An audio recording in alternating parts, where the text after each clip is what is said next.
BA तृतीय वर्ष के आज के भूगोल के इस क्लास में आप सभी का स्वागत है। आज हम द्वितीय प्रश्न पत्र के अंतर्गत बात करेंगे विकासशील देश ब्राजील के बारे में। सबसे पहले हम ब्राजील के सामान्य जानकारी के बारे में अध्ययन करेंगे। उसके बाद ब्राजील के भौतिक प्रदेश के बारे में हम लोग अध्ययन करेंगे। हम बात करते हैं ब्राजील की, तो ब्राजील दक्षिण अमेरिका या लैटिन अमेरिका के देशों में बृहत्तम देश है। दक्षिणी अमेरिका महाद्वीप के लगभग आधे 47.3% भूभाग पर विस्तृत इस देश का क्षेत्रफल 85,14,877 वर्ग किलोमीटर है। यह विश्व में रूस, कनाडा, चीन और संयुक्त राज्य अमेरिका के पश्चात पांचवां सबसे बड़ा देश है। ब्राजील का अक्षांशीय विस्तार 4 डिग्री 21 मिनट उत्तर से 33 डिग्री 45 मिनट दक्षिण तक और देशांतरीय विस्तार 34 डिग्री 50 मिनट से 73 डिग्री 49 मिनट पश्चिम तक है। भूमध्य रेखा इस देश के उत्तरी भाग तथा मकर रेखा दक्षिणी भाग से साओ पोलो के पास से गुजरती है।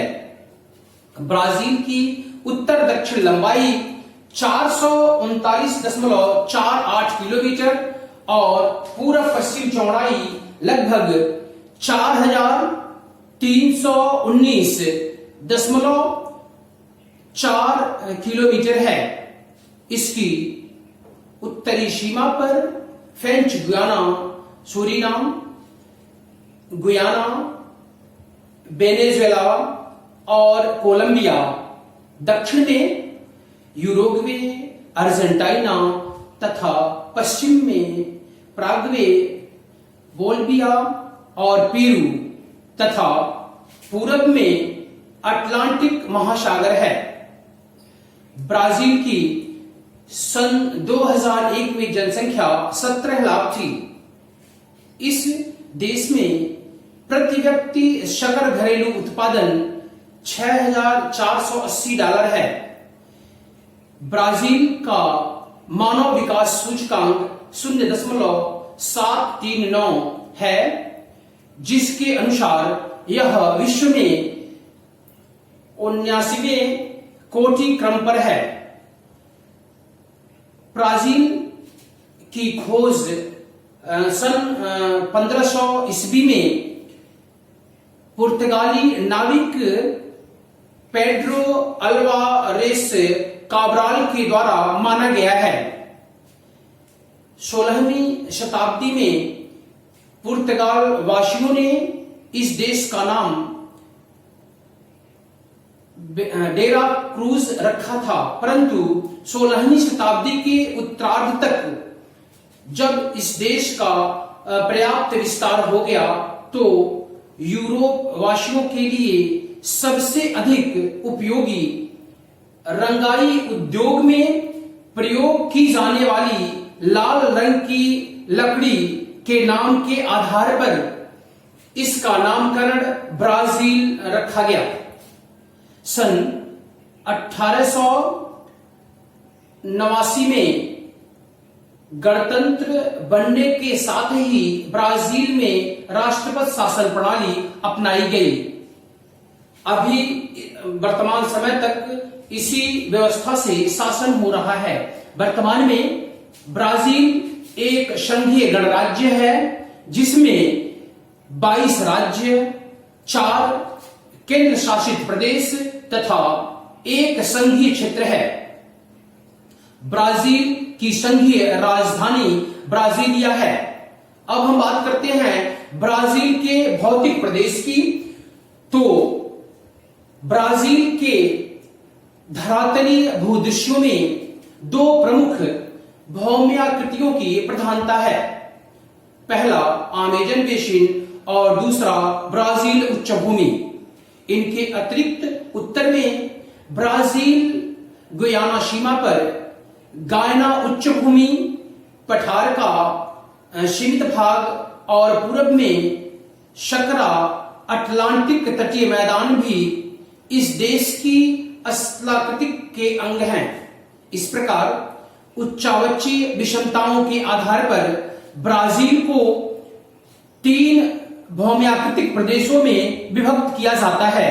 पहला अमेजन बेसिन, दूसरा ब्राजील उच्चभूमि और तीसरा तटवर्ती मैदान।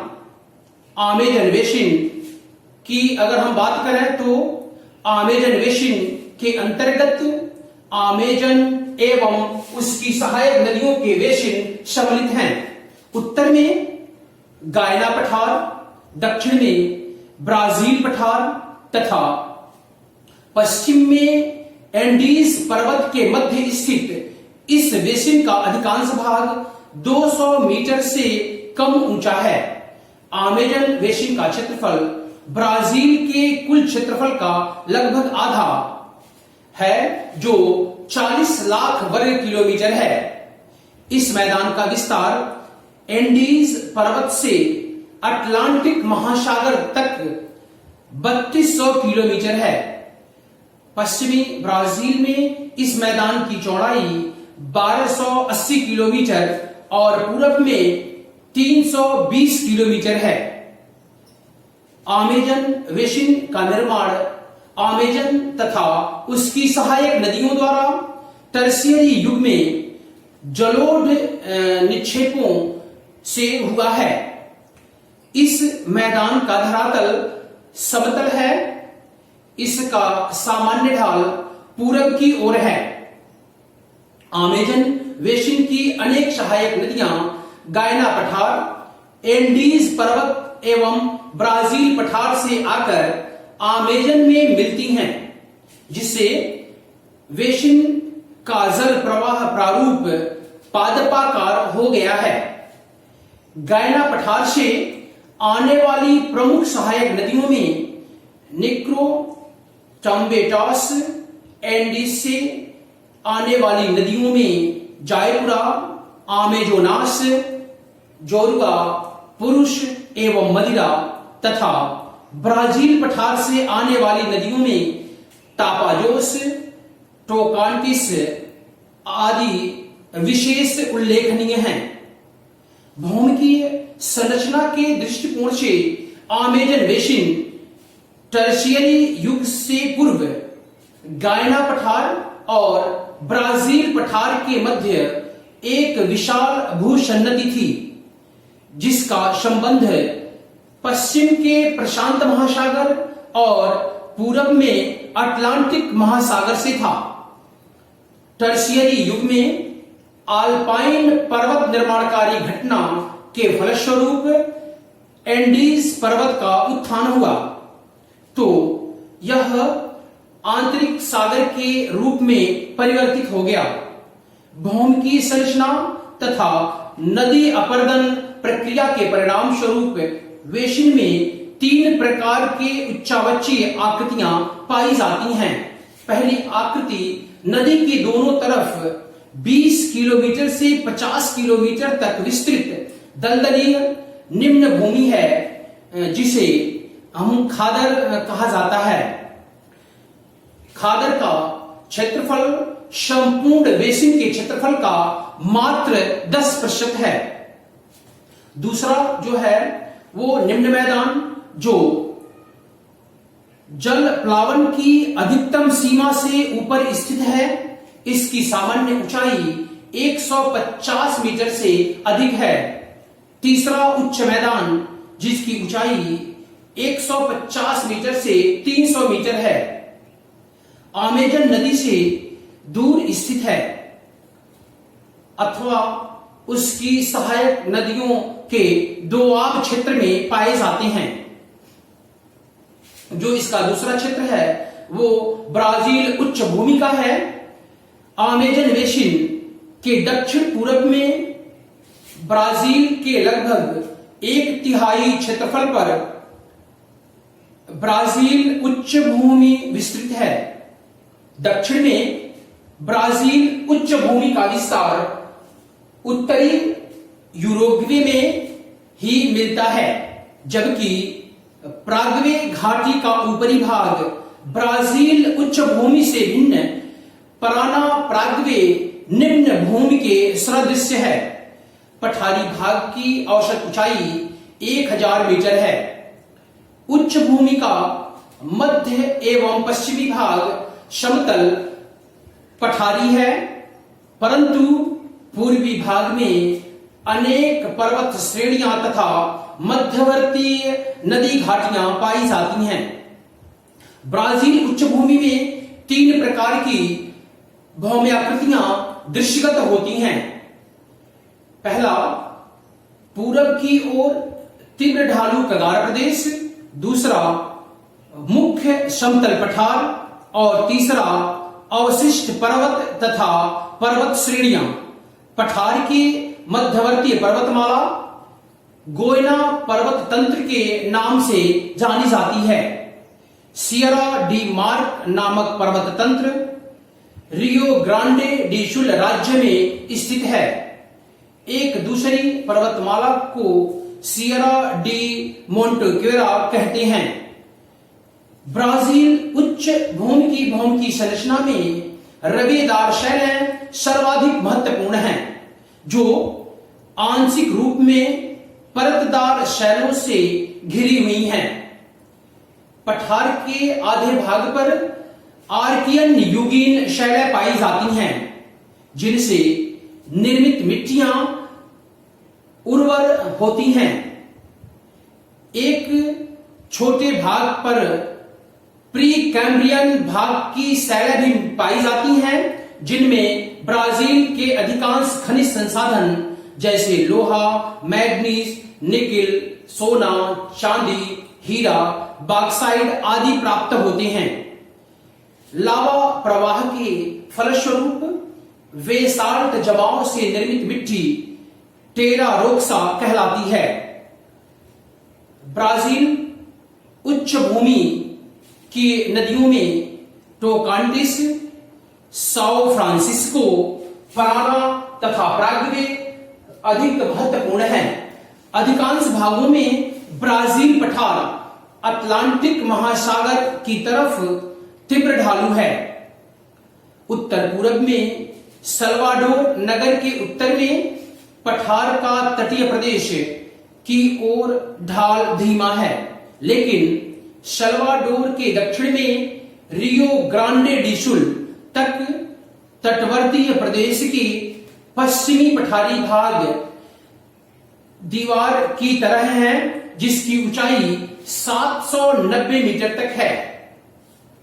अमेज़न बेसिन की उत्तरी सीमा पर गायना पठार की पहाड़ी नुमा उभरी श्रेणियां हैं, जिनका दक्षिणी ढाल सीढ़ीदार है।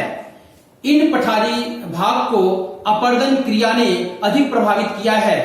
अब हम बात करते हैं अगले भौतिक प्रदेश की। तो ये अगला भौतिक प्रदेश तटवर्ती मैदान है। ब्राजील के पूर्वी तट पर उत्तर में शाओ रॉक अंतरीप से लेकर दक्षिण में रियो ग्रांडे डी सुल तक लगभग 7400 किलोमीटर की लंबाई में तटवर्ती शकरा लहरदार मैदान विस्तृत है, जिसकी चौड़ाई में पर्याप्त अंतर मिलता है। दक्षिणी पूर्वी तटीय भाग अधिक चौड़ा एवं समतल प्राय है। इसमें महीन कांप का निक्षेप होने से यह अधिक उपजाऊ है, इसलिए यह ब्राजील का सघनतम आबादी वाला क्षेत्र है। दक्षिणवर्ती मैदान में कच्छ वनस्पति, दलदल एवं लैगून झीलें पाई जाती हैं। रियो डी जेनेरो के दक्षिण लैगून झीलें की संख्या जो है वो अधिक पाई जाती है। ब्राजील की तटरेखा अत्यधिक कटी फटी है। इसके तट पर अनेक खाड़ियां पाई जाती हैं। तट पर कई प्राकृतिक समुद्री बंदरगाह स्थित हैं, जिनमें Rio de Janeiro, Santos, Salvador, Victoria और रेसिफे प्रमुख हैं। तो आज के लिए इस वीडियो में इतना ही। धन्यवाद।